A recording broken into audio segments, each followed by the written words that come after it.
Hay fotos que muestran la gran concentración de madrileños que acompañaron los restos de Pérez Galdós hasta el cementerio de la Almudena el día de su entierro, el 5 de enero de 1920. Al menos 30.000 personas acudieron a rendirle ese póstumo homenaje, según la prensa. Aunque no todos aquellos que siguieron su carroza funeraria lo hubieran leído, había adquirido enorme popularidad. ¿A qué se debía? A los episodios nacionales sobre todo. Él hizo lo que Balzac, Dickens y Zola, por los que sintió siempre admiración, hicieron en sus respectivas naciones. Contar en novelas la historia y la realidad social de su país.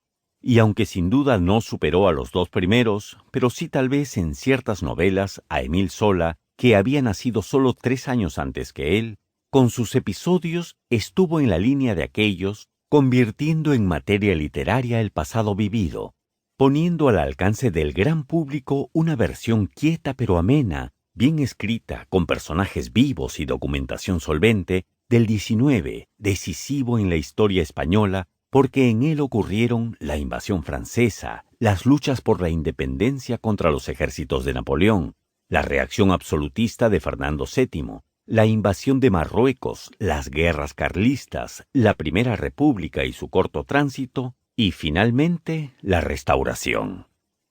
Pero a diferencia de otros países europeos como Alemania, Francia e Inglaterra, de España se puede decir que no tuvo revolución industrial y perdió miserablemente el tiempo en estos años con anacrónicas guerras de religión, quedando fatalmente postergada después de haber sido durante siglos la primera potencia europea. El mérito de Pérez Galdós no es solo haber documentado con novelas todo este periodo, sino cómo lo hizo.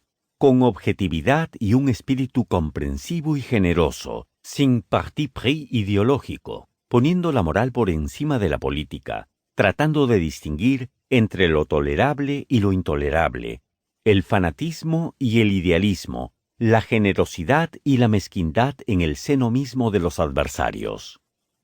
Eso es lo que más llama la atención al leer sus novelas, sus dramas y sus episodios. Un escritor que se esfuerza por ser imparcial.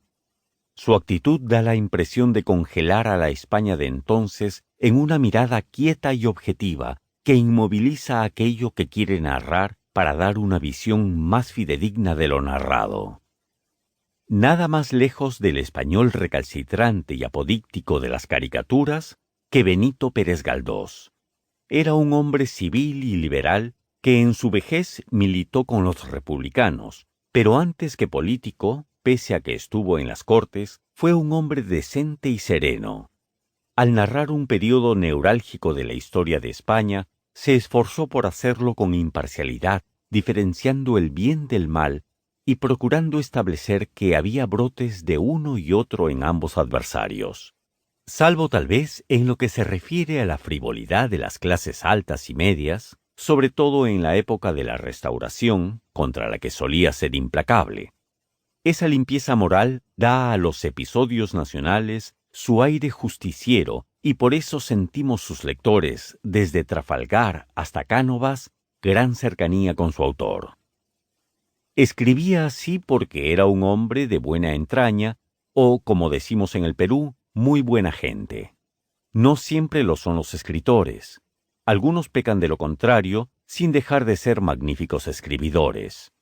El talento de Pérez Galdós estaba enriquecido por un espíritu de equidad que lo hacía irremediablemente amable y creíble. Pero esa equidad daba a lo narrado por él esa quietud que se confunde con la inmovilidad, como si lo que narrara fuesen fotografías.